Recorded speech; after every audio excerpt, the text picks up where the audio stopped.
O que faz seu jogo favorito ser tão especial assim? É a jogabilidade? A história? A trilha sonora? Os gráficos? Pra mim, um dos jogos que mais me marcou foi Celeste. Mas sabia que eu quase não joguei ele? A primeira coisa que eu pensei foi: pô, qual a graça de jogar um jogo 2D de pixel art? Mas os números provaram que eu estava errado. Enquanto eu jogava Celeste pelos pixels, no Metacritic ele tinha nota de 92, sendo muito melhor comparado a jogos como Battlefield 2042, que prometia o auge do realismo e no final ficou com a nota 68. Ou então Esquadrão Suicida de 2024, que gastou milhões em gráficos de cinema pra ficar com a nota 60. É o contraste bizarro entre um jogo que é focado em ser divertido e outro que é focado em ser apenas um filme caro que não se sustenta. Mas esse pé atrás que eu tive não foi por acaso. É o resultado de anos de uma indústria que nos convenceu de que jogo sem gráfico realista não é sério. É meio doido pensar que algo feito para divertir tenha virado uma corrida por visual de cinema, que só deixa o nosso bolso com dívidas e esquece da simples diversão. Nesse vídeo, eu quero te mostrar o outro lado da moeda, e como essa obsessão pelo realismo está tornando os jogos mais caros e mais demorados. A partir de agora, a gente vai entender por que o erro dos jogos foi tentar ser realista demais.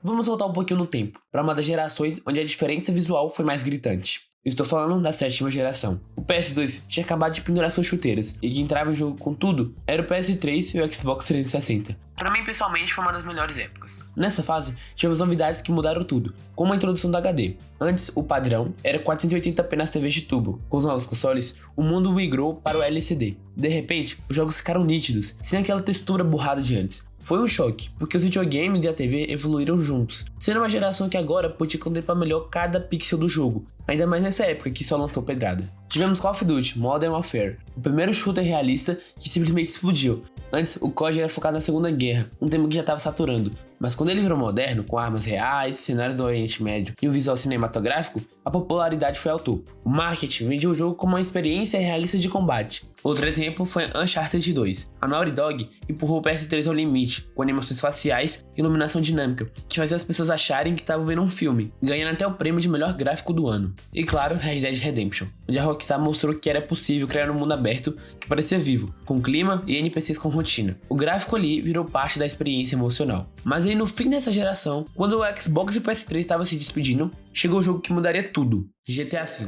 Ele vendeu 32 milhões de cópias só no primeiro ano. Quando os outros estúdios viram esse sucesso, a conclusão foi unânime. O foco agora era o mundo aberto e hiperrealismo. A Rockstar não sabia, mas tinha criado um efeito dominó que atravessaria gerações. Para os jogadores, o padrão de expectativa mudou. Começamos a comparar jogos pelo tamanho do mapa e pela contagem de polígonos. O gráfico virou status. E os indies? Bom, eles não tinham mais vez. O tempo passou. O PS4 e o Xbox One também teve seu auge. Então a nona geração chegou. Mas com o PS5 e o Xbox Series, algo estranho aconteceu. Os gráficos pararam de evoluir. Calma, que essa frase é muito forte. Eu não tô dizendo que a gente chegou no ápice absoluto do realismo e que nada mais pode ser bonito. O que eu quero dizer é que essa evolução deixou de ser o grande diferencial. Em novembro de 2020, o PS5 e o Xbox foram lançados com promessa de uma revolução visual. E hoje, anos depois, a gente olha para os lançamentos e percebe que as coisas não mudaram tanto assim. Se você volta no tempo e compara com o PS1 com o PS2, eram mundos diferentes. Do PS2 pro PS3 foi um choque de nitidez. Então, a não ser que você tenha uma TV de última geração e fica parado analisando as texturas da parede, você entende que as mudanças não estão sendo tão grandes, mas o dinheiro sim. A gente chegou num ponto onde a matemática da indústria simplesmente parou de fazer sentido. Na época do PS3, um jogo AAA de respeito custava no máximo 100 milhões de dólares. Já hoje, a brincadeira mudou. Documentos oficiais mostram que os grandes lançamentos do PS5 estão custando entre 200 e 300 milhões de dólares. Então se o preço aumentou desse jeito, é porque os jogos também evoluíram com o tempo, né? Em teoria sim. Mas vamos, por exemplo, olhar a franquia de Spider-Man. O primeiro jogo, de 2018, custou cerca de 100 milhões de dólares e foi um fenômeno. Já a sequência, lançada 5 anos depois, custou absurdos 315 milhões. A gente tá falando do triplo do orçamento para um jogo que se passa na mesma cidade com a mesma base de gameplay. Para onde foram esses outros 200 milhões de dólares? Eles não foram para revolucionar a forma como você joga, mas para polir o que já era suficiente. O dinheiro foi para garantir que o reflexo no vidro dos prédios fosse perfeito, que as partículas de areia tivessem física individual. Claro que o custo não vai todo pra tela, né? Mas um AAA hoje em dia, em média, metade do orçamento vai só pro visual. O jogo é bom?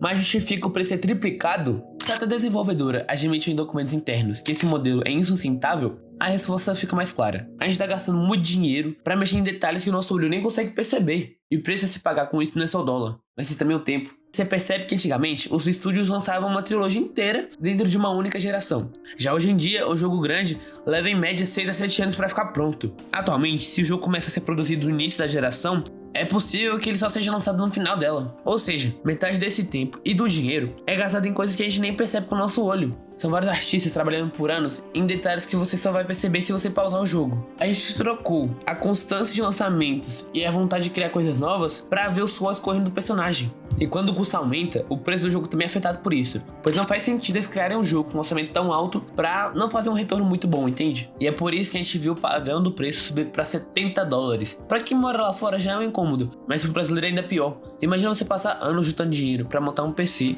e depois ter que gastar uma fortuna para comprar um jogo que custa meio salário mínimo. E o pior é que você tem que torcer para ele rodar, já que virou moda os lançamentos não serem otimizados. Eles exigem tanto do hardware para processar aquele 4K ou Ray Tracing, que se você não tiver o console mais novo ou um PC da NASA, o jogo simplesmente não vai rodar.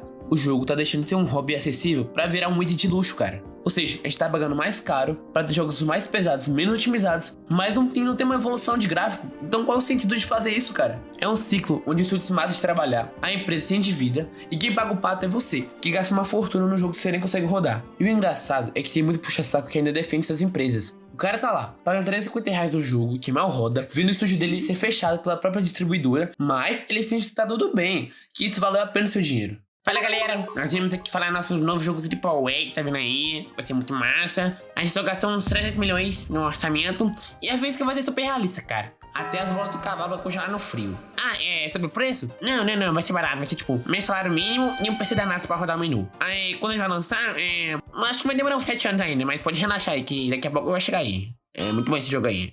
Calma aí, rapaziada, que é fã de Red Dead, se foi só resenha, viu? A gente faz até piada, mas é isso que a gente aplaude todo ano, enquanto ignora os jogos que realmente tentam ser divertidos. A gente cria uma cultura onde a gente pergunta primeiro se o jogo é 4K do que se ele é realmente divertido. Para essas pessoas, se o jogo não tenta imitar a vida real, ele é fraco e parece jogo de celular. Essa arrogância motiva as empresas a pararem de inovar no gameplay, para que eles vão criar um jogo diferente se todo mundo tá pedindo por mais um realista. E olha, eu não tô falando pra você ser o maior hater desses jogos realistas, não, relaxa. Eu também jogo alguns, pelo menos aqueles que rodam no meu PC. O erro é achar que só eles que são jogos bons. Eu mesmo ainda jogo meu Celeste, mas não significa que eu não posso jogar outro jogo. Eu também agora tô viciado no Spider-Man. E uma coisa que eu cheguei à conclusão é que um estilo de arte envelhece muito melhor do que gráfico realista. Um exemplo é Pokémon Fire Red. Mano, na época da pandemia, eu ficava jogando tanto esse jogo. Esse Pokémon tinha uma arte tão bonita, que dá de 10 a 0 em muitos atuais do Nintendo Switch. Então, já que eu tô falando desses jogos, chegou minha parte favorita do vídeo, que é fazer algumas recomendações pra vocês. Super Meat Boy é um clássico de plataforma 2D, com uma dificuldade absurda. Então se prepara pra passar raiva. Você controla um cubo de carne,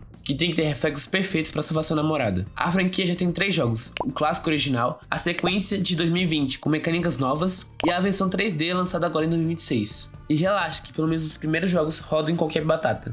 Bloom CD6. Esse aqui é um jogo que me faz viciar quando eu paro pra jogar ele. É um Tower Defense, onde você tem que posicionar os macacos com poderes variados para estourar ondas de balões. Parece até algo meio básico, mas é viciante e extremamente satisfatório, sendo ótimo para passar o tempo e roda em qualquer coisa. Cuphead. O visual foi desenhado à mão, no estilo dos desenhos animados dos anos 30. É um jogo de tiro e plataforma focado em chefões, com uma dificuldade alta e um jazz absurdo de fundo.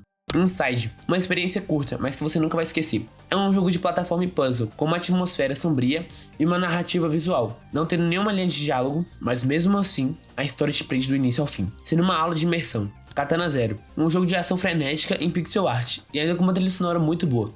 Você controla um samurai que pode desacelerar o tempo enquanto ataca inimigos. Além disso, a história é super bem escrita.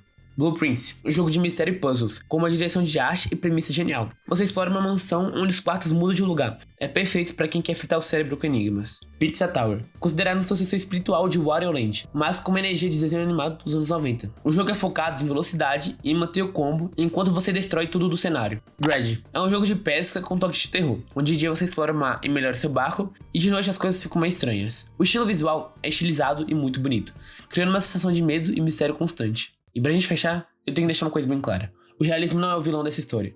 Longe disso. O problema não é que o gráfico ser bonito. O problema é a obsessão por ele. Existem jogos onde o realismo faz total sentido, como o Red Dead 2 ou The Last of Us. Essa exigência serve pra te enfiar dentro daquela história, pra sentir a tensão do ambiente. Ali, o realismo é uma ferramenta pra aumentar a imersão, e não um selo pra justificar o preço. O erro que eu quero apontar é achar que mais realismo significa automaticamente mais qualidade. A gente tá perdendo a capacidade de se encantar com o novo porque estamos viciados naquilo que é mais real.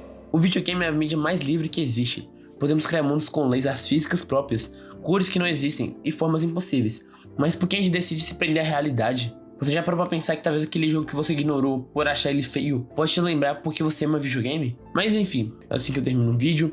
Espero que tenham gostado. Comentem aí embaixo se tem algum jogo simples que ganhou seu coração. E falou!